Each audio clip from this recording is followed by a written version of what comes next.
Paz seja convosco. Amém. Louvamos a Deus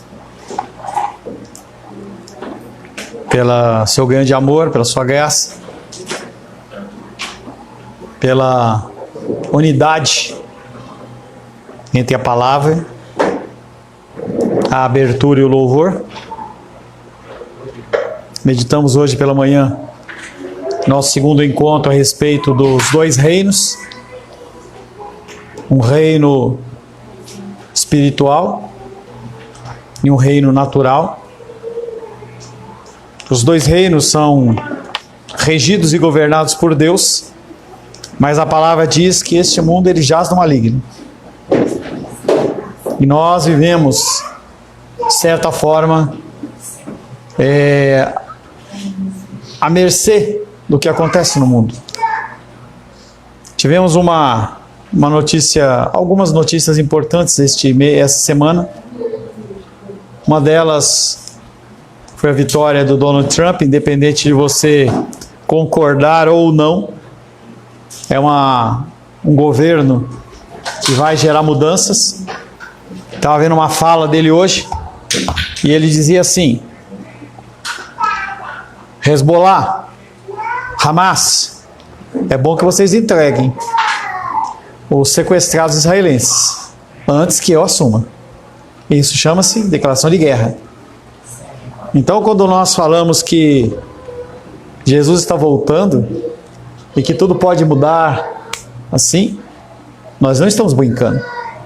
Essa semana também nós vimos que a Espanha, na semana passada em especial, foi uma parte dela, uma região, foi dizimada por conta de chuvas, destruição ao nível do Rio Grande do Sul.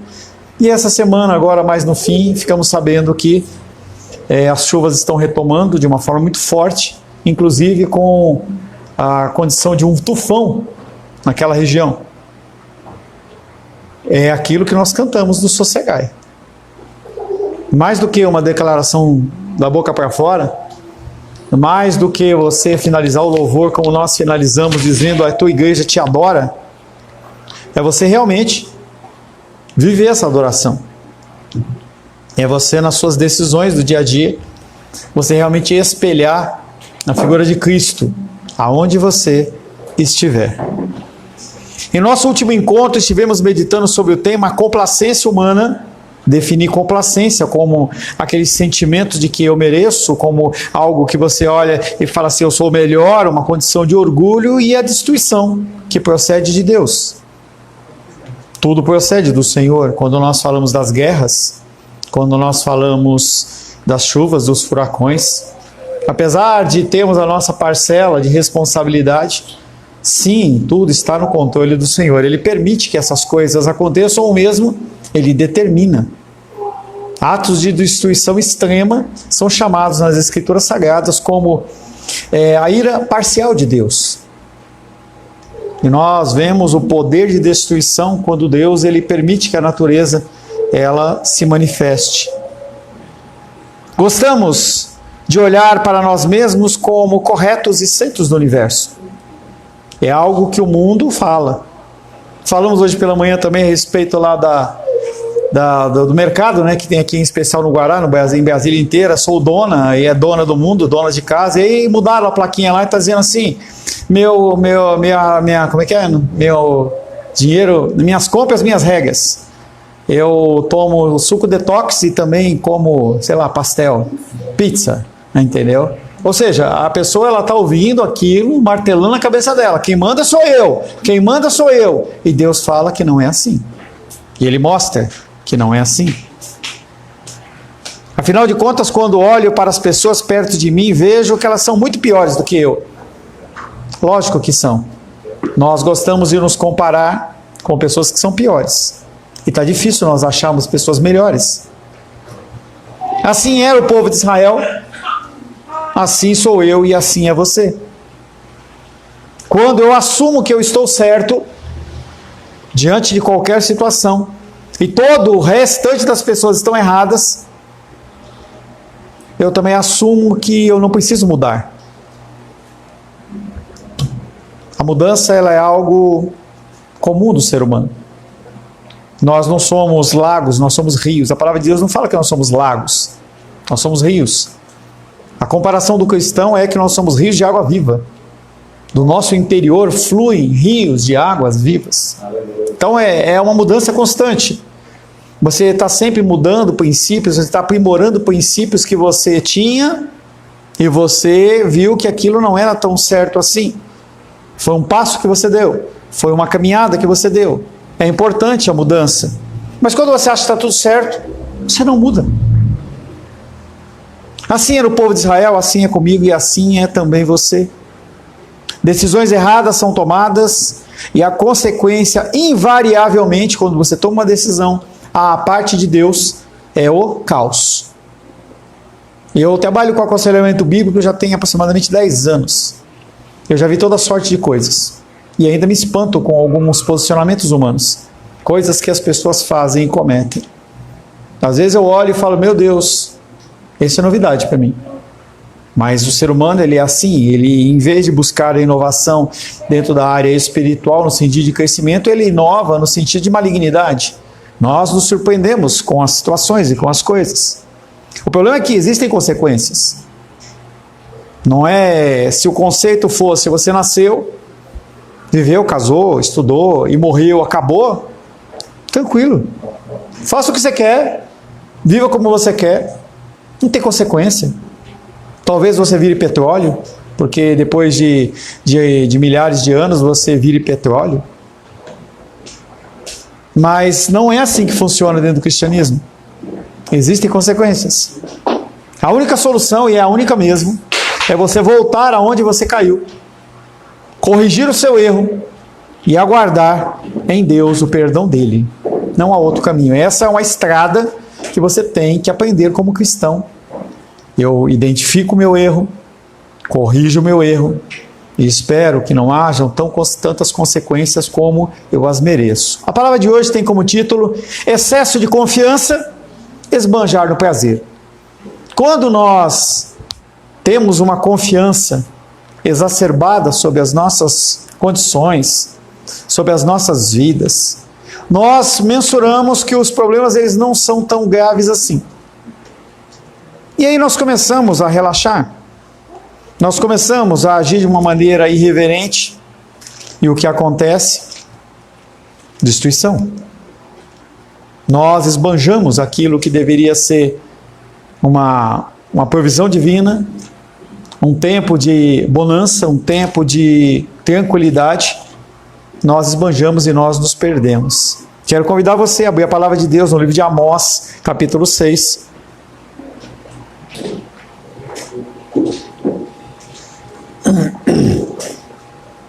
Em reverência à palavra de Deus, não a minha, eu não mereço reverência nenhuma. Vamos ficar de pé para a leitura da palavra do Senhor. Amós capítulo 6. Nós vamos ler do verso 1 em diante. Amós capítulo 6, verso 1 em diante. Assim diz a palavra de Deus. Ai dos que andam à vontade em Sião, e dos que vivem sem receio no monte de Samaria, homens notáveis da principal das nações, aos quais vem a casa de Israel. Verso 3. Vós que imaginais estar longe o dia mau, e fazeis chegar o trono da violência, que dormis em camas de marfim, e vos espreguiçais sobre o vosso leito, e comeis os cordeiros do rebanho, e os bezerros do cevadouro, que cantais à toa ao som da lira e inventais, como Davi, instrumentos músicos para vós mesmos, que bebeis vinho em taças, e vos ungis com o mais excelente óleo, mas não vos afligis com a ruína de José. Portanto, agora ireis em cativeiro, entre os primeiros que forem levados cativos, e cessarão as pândegas dos espreguiçadores.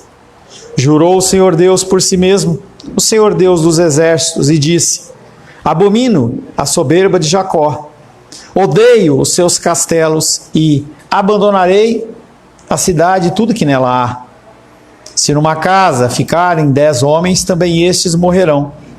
Se porém um parente chegado, o qual os há de queimar, toma os cadáveres para levar fora de casa e diz ao que estiver no seu mais interior: haverá outro contigo? E este responder: não há. Então lhe dirá: cala-te, não menciones o nome do Senhor. Pois eis que o Senhor ordena, e será destroçada em ruínas a casa grande e a pequena, feita em pedaços. Poderão correr cavalos na rocha, lavrá-la com bois. No entanto, haveis tornado o juízo em veneno, e o fruto da justiça em alosna. Vós vos alegrais com Lodebar, e dizeis: não é assim que por nossas próprias forças nos apoderamos de Carnaim? Pois eis que levantarei sobre vós, ó casa de Israel, uma nação, diz o Senhor, Deus dos exércitos, a qual vos oprimirá desde a entrada de Ramate até o ribeiro de Arabá. Palavra do Senhor. Amém? Senhor, louvamos, adoramos e bendizemos o teu nome. Agradecemos por mais essa leitura da tua palavra. Agradecemos pelo teu amor, teu cuidado sobre as nossas vidas, Pai. Pedimos que o Senhor fale conosco, que o Senhor nos dê luz e direção. Peço, Pai querido, que o Senhor me capacite para ser um instrumento da tua vontade. Não tenho merecimento, capacitação, sabedoria, nem ensino nenhum.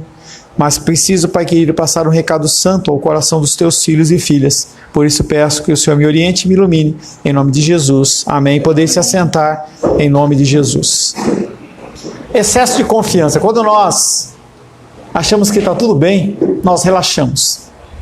Isso no âmbito do relacionamento, de saúde, em relação à figura, em relação à saúde, em relação ao relacionamento, em relação a negócios. Quando nós achamos que está tudo bem, a gente simplesmente relaxa. Isso é normal do ser humano.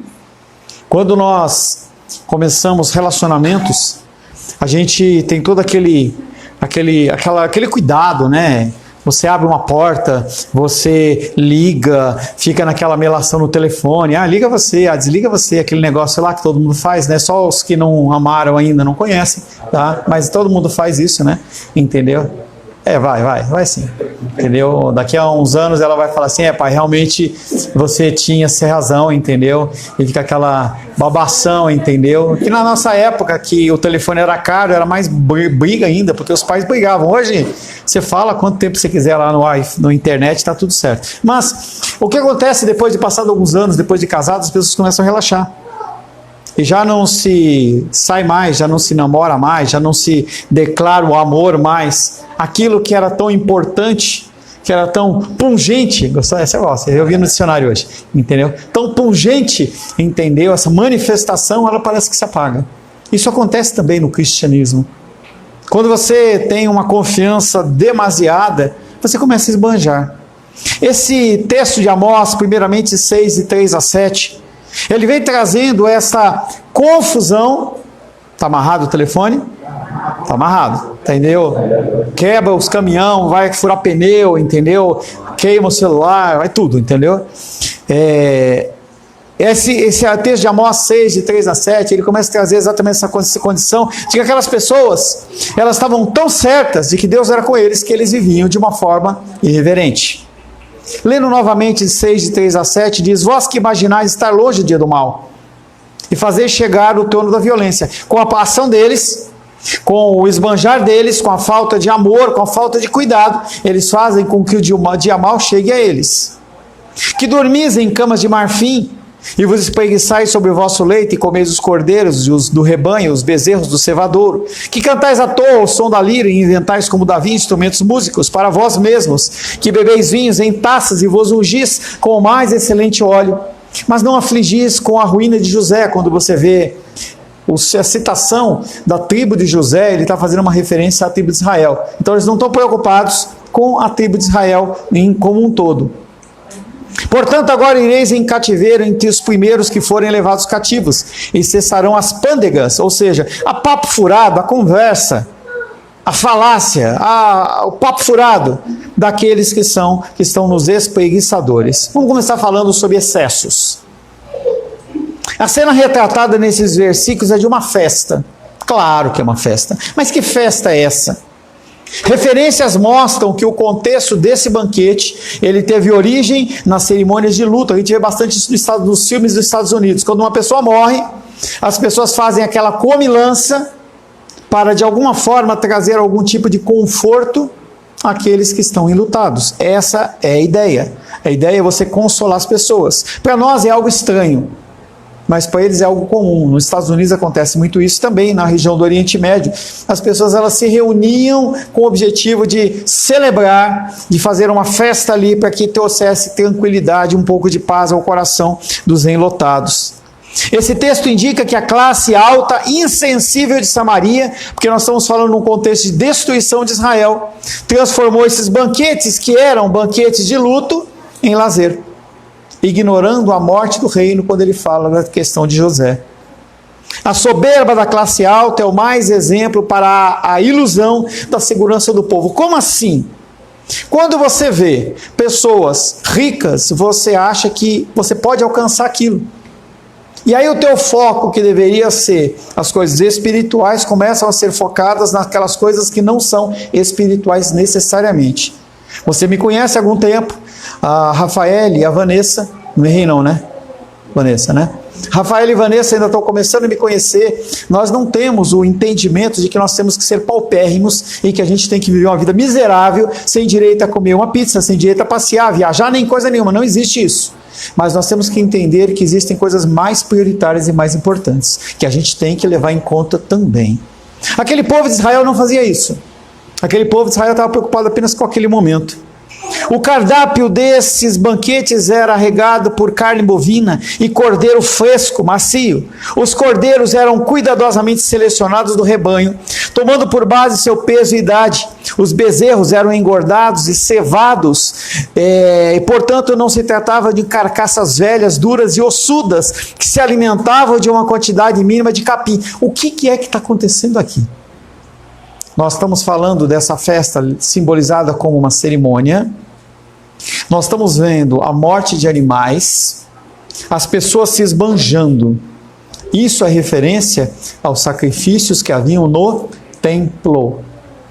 Aqueles animais que deveriam ser guiados e levados para o templo, e a gente vê pela história da palavra de Deus que aqueles homens não levavam o melhor. A gente vê que desde Caim, a oferta levada ao Senhor é levada ao cabo de dias, que é o resto que sobra. Aqueles homens estavam fazendo o mesmo. Quando iam levar uma oferta ao Senhor, eles levavam o pior, o tempo. Nós temos, e não sei se foi o Nicolas ou o Felipe que falou sobre tempo aqui na igreja. Quando você vem à casa do Senhor, é um dia por semana, você tem que estar desperto. Às vezes eu olho a carinha de vocês, aquela cara assim, entendeu? Você fala, como é que você oferece o melhor ao Senhor dessa maneira?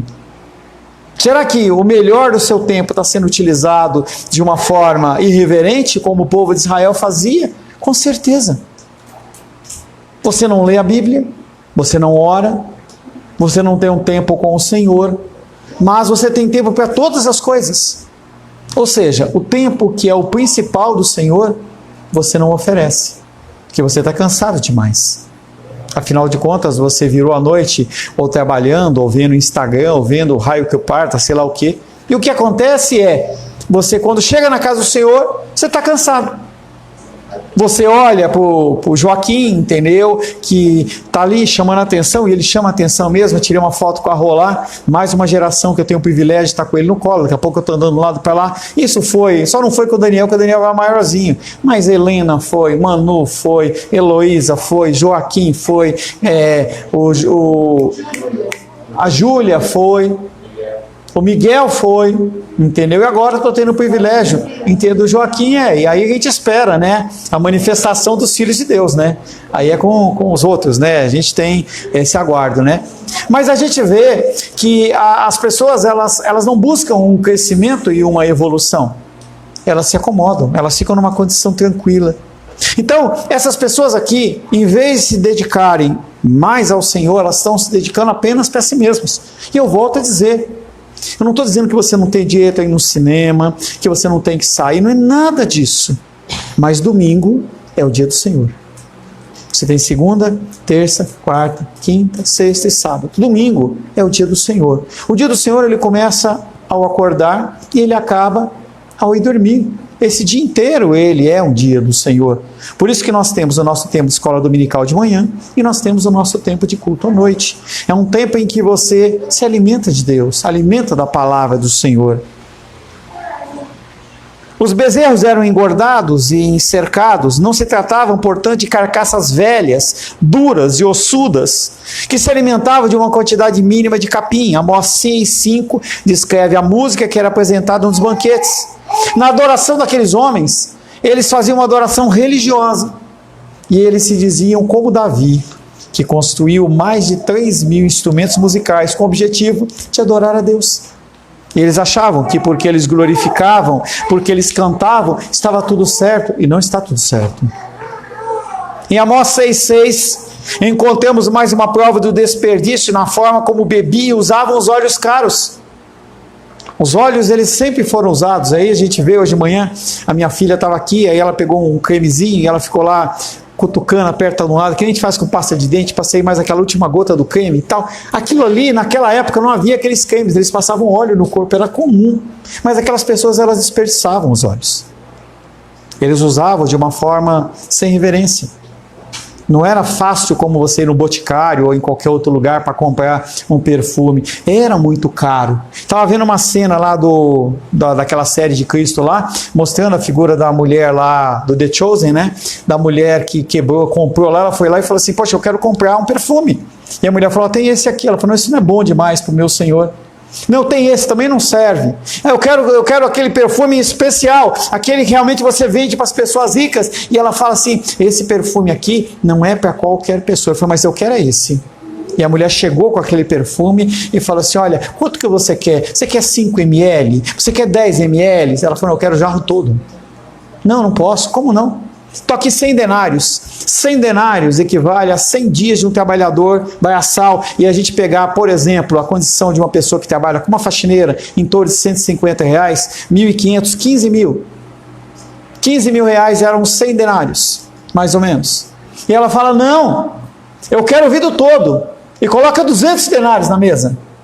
E ela fala, não. E ela fala, então eu vou levar 300 denários. Ela pagou mais de 45 mil reais num potinho de perfume assim, simplesmente para ofertar ao Senhor. E aqueles homens estavam fazendo isso, a revelia, jogando no chão, descarregando sem nada. E ele continua falando da condição da utilização do vinho, em que além deles tomarem vinho, e era algo comum, e apesar de haver essa confusão dentro do meio evangélico, né, que você não pode beber, que se você beber você vai para o inferno, tal, não, Jesus Cristo, ele bebia vinho. Você pode ficar chocado, ele não bebia suco da Mônica, ele bebia vinho. Havia um cuidado, havia um zelo em relação a isso. Não é que você agora está liberado para você ir para os botecos e ficar enchendo a cara e bebendo, não é isso. Nós temos que ter equilíbrio, e se você não tem equilíbrio, não faça. Mas aquelas pessoas, elas usavam essas taças, eram taças do formato do templo. Você talvez tenha visto lá na Igreja Católica Romana, aquele lugar onde eles colocam as hóstias, ali eram aquelas taças que aqueles homens estavam usando, e conforme você bebia ali, eles se molhavam e se banhavam, porque eram taças muito grandes, e elas enchiam até a tampa. E Amós está falando sobre o desperdício disso. Segundo o texto, segunda parte do texto fala sobre indiferença. Amós 6, parte 6, Amós 6,6, parte B do versículo fala: no final desta longa descrição do banquete dos ricos, Amós define o que eles deixam de fazer. É aquilo que eu falo, o problema não está em você sair, passear, em você trocar de carro, em você... Não é esse o problema, mas o que você deixa de fazer quando você faz isso. Amós define o que eles deixam de fazer. Essa linha serve como uma transição para o anúncio do julgamento que nós vamos ver em Amós 6,7. Uma vez que os líderes não estavam preocupados com a segurança da nação, não se entristeciam em seus banquetes de luto. Aquilo que deveria ser um momento de tristeza, não era. Não sei se você já viu em velório, quando o cara chega lá e fica aquele bate-papo lá, não vê o cara triste, o cara contando piada, fica uma festa lá, parece que as pessoas esquecem que o momento é de tristeza. Elas foram lá para consolar a viúva, o viúvo, o enlutado, mas na verdade eles estão ali para encontrar aquele amigo que não faz tempo, que não veio, vai lá e abraça e dá risada e conta piada, enquanto o clima fúnebre está rolando. É isso que está acontecendo aqui. Eles não sentiam dor, pois tinham o que a vida poderia oferecer de melhor. Com dinheiro e poder, eles possuíam tudo o que queriam, não se preocupavam com os outros, nem com o futuro. Contrastando com o seu estilo de vida, encontra-se a nação de Israel, que está enferma, ferida e prestes a ser arruinada. O que você tem feito com o evangelho que você tem ouvido? As pessoas, elas estão morrendo, e você está bonito, lindo e cheiroso, tudo certo, alguns menos cheirosos do que outros, né? Mas, será que a gente se preocupa com o que está acontecendo no mundo? Eu tenho trazido para você alguns lampejos de algumas coisas. Será que no meio dessa semana você consegue parar e orar pelo povo da Espanha lá em Valência e falar assim: Senhor, abençoa eles? Será que você consegue parar algum momento na sua semana e falar assim: Senhor, cuida para que essa guerra lá do Hamas, Hezbollah e agora os Estados Unidos querendo se envolver mais, não vire um conflito de terceira guerra mundial? São todas coisas que nós temos que fazer, são as nossas responsabilidades que o Filipe disse. Esses elementos, eles vêm a nós, esse conhecimento, essa ideia, tudo que acontece, vem a nós para que nós possamos nos posicionar. Porque a nossa guerra, ela não é carnal, ela é espiritual. Você fica pensando que o que acontece na sua vida é natural. Você fica pensando que o local que você está, no trabalho, na escola, é um local coincidência. É porque você se esforçou. Sim, você se esforçou. Mas Deus tem um plano para cada um, em cada lugar. E quando você rejeita isso, quando você não toma a posse dessa função que você tem, e você começa a exercer qualquer outro papel fora daquele que Deus mandou, você está como essas pessoas, deitadas nos seus divãs, tomando muito vinho, comendo muita carne. Falava com o Rô hoje, a Rô falava comigo, porque a Rô, ela que, se tem algum evento é por causa dela, tá? Porque por mim, tá lascado. E aí ela falou assim: poxa, nós tivemos o nosso jantar, acho que foi no Dia dos Namorados. Foi, né? Que tal a gente fazer mais um jantar dos casais? Entendeu? Para a gente poder ter um tempo de comunhão juntos. Eu falei: ótimo, beleza. Mas será que isso é só isso? Será que é essa a única importância? Uma vez que os líderes não estavam preocupados com a segurança da sua nação, eles não se entristeciam em seus banquetes de luto, não se sentiam incomodados. Com dinheiro e poder, eles possuíam tudo o que queriam e eles não iam além disso. Como eu falei no começo, toda ação tem consequências. Se você não cuida, a coisa desanda. Se você não faz as manutenções necessárias no relacionamento, as coisas desandam. Se você não liga para a sua saúde, alguma hora a fatura vai chegar. Como diz o filósofo da internet, até o boleto vence. Você vai vencer. Gostou, Luli? A minha filha, ela ama quando eu trago essas coisas, porque ela tem algo a falar na faculdade. Mas tudo bem, né? Você é um vencedor em Cristo Jesus, sim. A salvação, por Deus, dada a você, já está garantida? Está. Se você é filho. Mas o que você faz com esta vida, você vai ser cobrado em relação a isso. Para aquele povo, foi anunciado um castigo. Amós 6,7 fala desse castigo. O anúncio do castigo é breve e claro. Eu vou destruir tudo. Sempre o ciclo funciona da seguinte maneira: na minha vida, na sua vida, no país do Brasil, Estados Unidos, Israel, onde quer que seja. Funciona assim. Você está numa vida legal. Você começa a abandonar o Senhor. Aí Deus, ele permite ou ele determina a luta sobre a sua vida para que você desperte. Manu, agora é aqui, não é hora de brincar com o tio não, tá? Não com o tio, com o pastor. Você está numa condição tranquila. E aí a luta vem. E os profetas, as palavras do Senhor começam a vir a você para que você tenha mudança e transformação. Para que você se corrija. E você continua caminhando no seu caminho. Afinal de contas, você olha para a situação e não está tão ruim assim. E Deus, ele começa a arrochar mais ainda. Arrochar mais ainda. Chega um momento em que você não suporta e você fica aprisionado com aquilo. E ao ser aprisionado, você clama ao Senhor. Quando você clama ao Senhor, Ele manda o socorro, porque Ele sabe que você não consegue se libertar da sua escravidão. E aí, como você não consegue se libertar da sua escravidão, ele manda o consolo, ele manda a salvação, e você é liberto. Eu vejo isso na vida de todos vocês e na minha também. Casais que começam a brigar, a discutir. Hoje pela manhã eu falei assim, está na hora de marcar para a gente encontrar os casais. Falei na semana passada, ninguém me contatou. Falei essa semana de novo, não, aí outra coisa. Não é mais o nosso encontro, tá? Ninguém falou nada. Pelo contrário, o Carlos falou assim, isso não vai acabar não? Isso não vai acabar não? E eu fiquei pensando assim, ele não sabe o que ele falou. Não porque eu fico magoadinho, não, querido. Se você falar para mim que está tudo bem e que eu não preciso ajudar você, eu vou ver o último episódio do Pinguim com a minha filha, que saiu agora lá na televisão, no HBO Max, entendeu? Eu vou poder sair com a minha esposa e vou fazer qualquer coisa, vou assar uma carninha lá no quintal.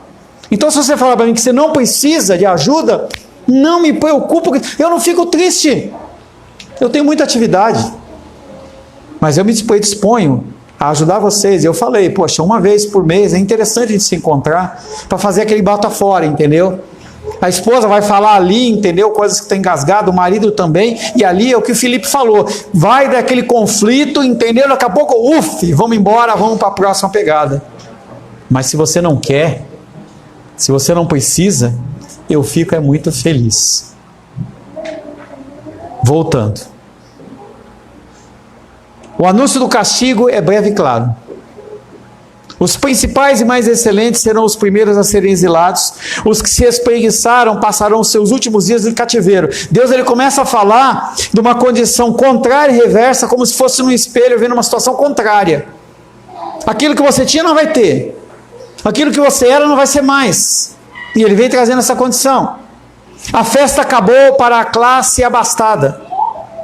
Seus pervertidos banquetes fúnebres serão coisa do passado. Ninguém pranteará a sua morte, pois eles não prantearam a morte do seu povo. A prosperidade, poder e segurança dos líderes de Israel enchiam os castelos de festividades, mas a fachada enganosa ela seria desmascarada quando a ruína de José puseram fim a esses banquetes. Uma hora chega. A conta ela chega em todas as áreas. Se você não cuida, uma hora essa conta chega. O nosso objetivo em trazer esse livro de Amós, que ele é pancada do início ao fim, é exatamente ver se você desperta para a condição do que está acontecendo no mundo, o que espiritualmente está prestes a acontecer e a tua vida. Você pode decidir continuar caminhando do jeito que você está? Pode, fica à vontade. Sinceramente, eu vou ficar muito triste se você não estiver diante do Senhor como um aprovado e filho dele. Mas, decisão sua. Nós temos um arbítrio. O nosso arbítrio não se refere à salvação. O nosso arbítrio se refere ao que nós fazemos com o nosso tempo aqui na Terra. Pessoas estão hoje morrendo no Oriente Médio, em tantos lugares, apenas por professarem a palavra de Deus. Enquanto isso, você vive em berço esplêndido. Quarta-feira nós oramos. Você é convidado mais uma vez a estar conosco na nossa reunião de oração. Você não precisa nem se deslocar da tua casa até aqui. É pelo computador. Que coisa boa. Você não tem que ficar com a câmera aberta, você pode ficar com a câmera fechada. É muito tranquilo, mas você continua entendendo que tem muitas outras coisas mais importantes para você fazer. Entenda que você tem responsabilidades diante do Senhor. Se você não entendeu, eu vou continuar falando. Se você entendeu e não quer fazer, eu vou continuar falando. Mas você diante do Senhor vai ser encontrado como alguém rebelde. E não queira estar no mesmo contexto que esse povo de Israel estava. Amém, queridos? Quero convidar você a curvar sua cabeça, porque eu vou ler uma breve oração que fala sobre a condição do Espírito Santo. Tome para você essas palavras ou não. Diz assim: ó Senhor Deus, peço não tanto por graças, mas pelo Espírito Santo. Porque sinto a ausência dele, e tudo tenho feito pela minha própria força, pela força do meu braço, pelo meu próprio espírito. Concede-me não apenas tímidos desejos, mas o poder da sua presença, pois esse é o caminho mais seguro, para ter todas as suas graças, já que, possuindo o selo do Senhor, tenho também as suas marcas. Ele pode, de maneira rápida e fácil, curar, ajudar, vivificar, humilhar de maneira efetiva, operar graça e vida, e por ser eterno, de maneira eterna, conceder-me graça. Livra-me dos grandes entraves de estar contente com as coisas do mundo, ou mesmo com uma pequena medida do seu espírito, e de pensar que só isso é suficiente. Quando sinto minha carência do Espírito Santo, ele ilumina minha vida e fé, pois quando te perco, estou em trevas e não vejo a ti. Ensina-me então o que fazer. Devo apenas me humilhar e não agitar o meu coração? Devo meditar e usar todos os meios para trazê-lo, o Espírito Santo, para mais perto de mim, não estando contente com apenas uma porção? É um dever ou um erro orar e buscar pela plenitude do Espírito Santo em mim? Estou equivocado em sentir que estou vazio do Espírito, porque não sinto sua presença interior, quando todo o tempo, quando eu acho que eu estou vazio, é que eu estou cheio. A plenitude do Espírito nos apóstolos era apenas um poder do passado, Senhor. Ensina-me, te peço, a encontrar e conhecer a plenitude do Espírito Santo que existe somente em Deus. Palavra do Senhor, amém? Graças ao nosso bom, querido e amado Deus.